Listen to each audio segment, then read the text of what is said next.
Hello, hello. Welcome, welcome. I'm excited to be again with you today. I'm bringing to you today inspirations on how to overcome difficulties, the hurricanes of life. Ladies and gentlemen, Mundi Yvonne here. Life, as it is filled with challenges and uncomfortable situations on a daily basis. Have you noticed that sometimes difficulties in life come in gangs to attack you when you are least prepared? They just come. They don't care whether you are prepared or not, but they come because it is part of that thing called life. The effect of which seems to be forced on you to endure. It's like you are enduring an unrelentless nuclear attack on your body, almost like launching missiles that they just keep attacking you and you don't even know when those missiles are going to stop. Isn't that how it feels like sometimes? Yes, sometimes I feel like that, and I've felt like that before. Overcoming difficulties and challenges and the hurricanes of life is hard. Yes, it is hard. But life as it is filled and full of personal challenges, and we have to summon that courage. We have to summon that courage in order to overcome those difficult moments. And those difficult moments are not just there to hurt us if we really look into it. In the end, those difficult moments are there to build you up, to strengthen you, to make you wiser and stronger. And when you get to face those challenges again in life, they will mean nothing to you because you already built yourself so strong. You already have those resources within you to overcome them. Yes, I had to go through that. And I will tell you a little bit of my story. Ladies and gentlemen, even as a child or an adult, those things will always come your way. But for some reason, God always shows you a way to break through those difficulties and survive. I had to survive. I am an overcomer. As an 11-year-old child, I was forced to marry a 38-year-old man against my wishes, against my choice, even against the pleas and cries of my mother. And because of that, my grandmother had to step in to stop it. And she was ready to put her life to, on the line to save my own. And that is exactly what she did.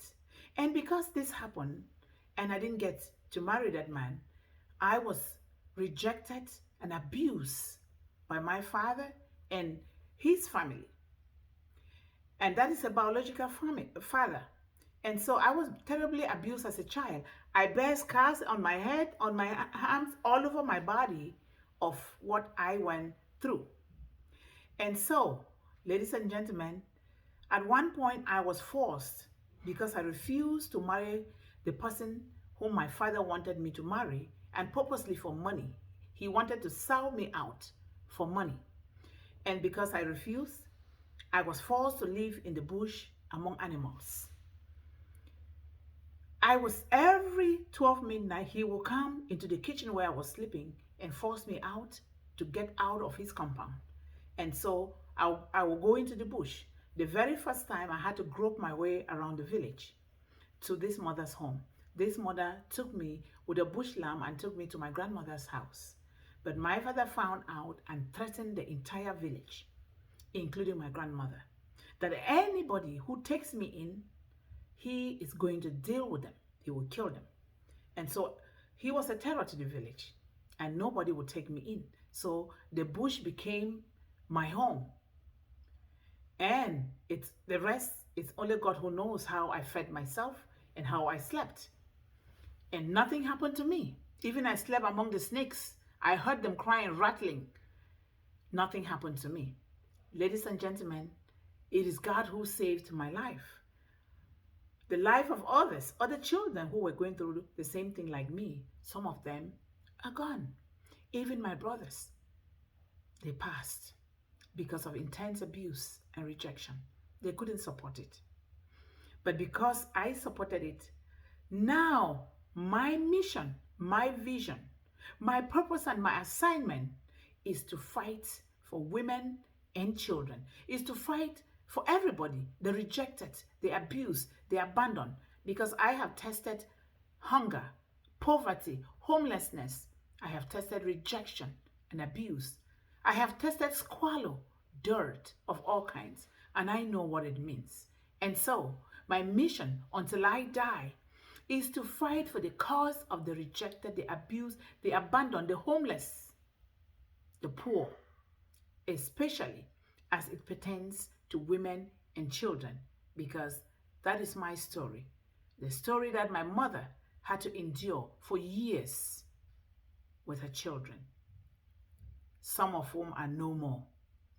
Ladies and gentlemen, but guess what? When you are in these difficult situations, know that there is always a way. So long as you have the belief and the faith, there is always a way out. Sometimes you might not get somebody like me, like my grandmother, who was there as a rock behind me. My mother too was also there, but my grandmother stood the test of time. She did not care if she was going to die or not, but my mother was always on the run too for her dear life. Sometimes you might not have those kind of powerful mentors in your life like I did, but guess what? Your belief and your faith in the creator of the universe will make you to go to surmount those difficult times. And I'm going to share with you some of the things that I had to begin to do as I grew from 11 years up, because the abuse continued. I buried myself into reading. I had to read. Reading was something that I loved so much, to read and to write. I had to begin to write. I was writing my thoughts and everything that was going on. But most of the time, they were seized from me and thrown away or burnt, and I was bitten not to be doing that. And another factor is turn to the scriptures. That's the number one thing. Turn to the scriptures. What does God say about situations like this, about difficulties in life? What does God say about them? We read. My grandmother employed a Sunday school teacher who taught us a lot of things in the Bible. That is where we found our consolation. It's in the scriptures. Another factor is you have to apply the stop technique. The stop technique is a technique that when you begin to face mounting difficulties from one to the other, you have to stop and step back and take a look at what is going on with your situation. Start writing down everything that is going on. And then as you're writing them down, you're also writing down plans on how to overcome them while you're praying at the same time. I bet you a door will open up for you that will begin to help you to go through those difficulties or to provide solutions for those difficult times. Those are some of the things that I was using. And for me, I had to step back because I had to begin to question why is it that this is happening to me as a child? But it wasn't happening to his own children, my biological father's children. But he was doing this to me. I had to know why. And the why will be for next time, because it's a long story and it is very controversial and very complicated. It is for next time.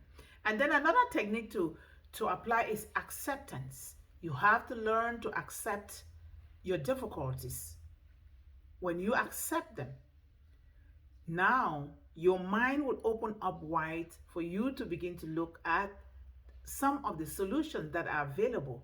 Because when we overcrowd our mind and we do not accept our situation, we cannot get solutions to them.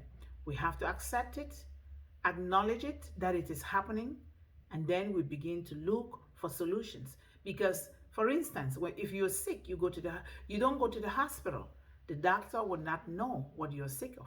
He won't even be able to treat you. Even when you go to the hospital and you don't tell the doctor what you're sick of, your symptoms, that you're feeling or you're having. The doctor would not know. So we have to accept. When we accept, then we begin to find solutions. Another factor is take time to come to a solution. Don't rush. Do not just look for some quick scheme solutions to your problems. Take time to look. See the pattern of those problems, how they occurred. And now begin to look for solutions that will resonate with those problems so that you can solve them easily. Another thing is you seek comfort in nature. For me, I had to begin to garden a lot, do farming, and I will admire the rivers around. I will go and sit there for hours. Sometimes I will even take shower. I would just walk around and then I'll admire nature. We came out of nature. Nature is God. God created all the beautiful environment, the trees, the rivers, the grass, the birds, and those beautiful things for us to admire. That is a form of therapy. That is a form of healing. So nature is very important. And then we need to write down, what is it that you're going through, your problem? Journal every day. Journal, it must not even be those difficult times. What are some of the results, the solutions that you start experiencing as a result of looking for solutions to those difficult moments? You start writing them down. You are writing your life. You're writing your story. That is how it begins. Every day you got to capture your thoughts on those difficult moments. And some of the good ones, the good thoughts that even came as a result of you looking for solutions, you also write them down, because those things are going to help not just you in the future. They are also going to help other people that will be going or are going through some of those major challenges. I had to begin to write things down. And today, I am co-authoring books because of my story. I started writing very young. And writing is the only thing that, not the only thing, one of the best things that really, really makes me happy. There has never been a day that goes by without me reading and writing. I get up in the morning, I do my morning rituals. I read the greatest book of wisdom. I start to put down things. Any thought that comes to my mind, I put it down. It makes me happy. It makes me feel just so uplifted. It makes me feel excited about life. It makes me happy. So write it down is very important. Get creative and do what resonates with your mind and your heart. Do what resonates with your mind and your heart. What is it that is within you that is telling you to write it down? That to do, to be creative with yourself. What is it?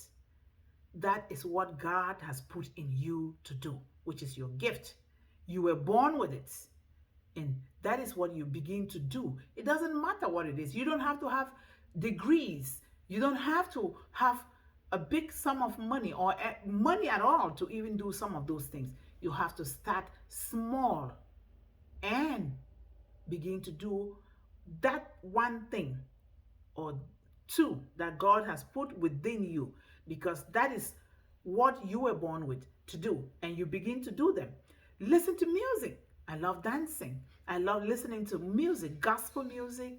I love music, even classical music. You listen to it. KTIS is there. You listen to it. Oh, it uplifts your spirit. You will listen to words, inspirational words and quotes that will inspire you, for you to begin to know and to think and to live life as though there's no other tomorrow. You begin to know that you are not alone. There is God Almighty who is with you. There are others too who have undergone those torments, those difficult situations in life, and they are thriving in their own rights because they have overcome. I am one of those overcomer. In the book Stormborn, I am in there. In another book coming up, She Roars. It's another book that I'm in there. I'm a co-author. Now, you see the women who have gone through hell in their lives. They came together to put the resources that help them to overcome these difficult moments, and then they put it in a book so that people can begin to read. Because as I speak, I know there are a lot of people in one corner of the world or the other that are going through difficult times. They don't know what to do. They are waiting for that voice of hope or for that book that they can even read or somebody can read to them. So, ladies and gentlemen, those are some of the things that I began to do when it was so tough on me, even as a child. And then volunteer services. What I did when I was even that young, my grandmother and my mother taught me how to cook so well. If I cook for you, oh my God, you have to take off your shoes in order to wiggle your toes so you can enjoy the meal. When I cook for you, oh, I used to cook and I still do it till today. I will cook and take it to the older people in the village. I will go and help them to take their showers. I will fetch for firewood and water for them. I will do those things. I will clean around the public tap and we'll clean the roads and sweep them and keep places clean. I organize those things with the youths of the village. And so those things made me feel good, like I am giving something to somebody. I am helping somebody with something. And that is what I did. And I'm still doing it today. I still volunteer. I still cook for people. I still invite people over to come and eat, especially the homeless shelters. I go around sometimes with my son. We buy things from the fast food areas because there are people under the bridges. They don't have a home to live in. They don't have food to eat. Some for one reason or the other, but it's not up to us to know why they are there. Our own responsibility is to help feed them and to help them and to even give them clothing that they will wear when the weather is bad outside. Ladies and gentlemen, those are some of the things that I did, and I'm still doing them. I love doing them. I'm happy when I do them. Another thing is to seek for help and support. Don't be alone. Don't try to look for solutions by yourself. You might have some of the answers, but I bet you there are some that you don't have, or you might have all, but not the quality kind of answers that will help you solve your problems immediately. Contact professionals. We are here for you. We are speakers. We are coaches. We are mentors. We are counselors. We are here for you so that you can call. You don't have to call only me. I'm online. You can search for me on Facebook. I have a website. I'm on Instagram, LinkedIn. I am on all the social media platforms. I'm here for you. My goal is to serve women and children between the age of 3 and 25, and to help women worldwide. But I can help men too, but I focus mostly on women and children because I know from experience that the difficulties facing women and children are worldwide. They are universal, they are enormous, and they are very disturbing. I know it because I lived it firsthand. Yes. And then another one is be grateful. Be grateful. Be grateful for everything that happens in your life. The greatest book of wisdom says, be grateful for everything. Give thanks to God. It didn't say give thanks to God when you're feeling good. Give thanks to God in every situation, good or bad, happy or sad. Give thanks to God because you and I don't know why things happen the way they do, but God certainly knows why. Gratefulness should be something that will be on your lips every day. You wake up from bed, you give thanks to God. We don't take this life for granted. Some people did not wake up to see this day. They didn't wake up. But you and I woke up today to see a beautiful new day. I'm really sorry that I'm trying to record here. There are calls coming in. And thank you so much. I will leave it here for today. Until next time, bye-bye.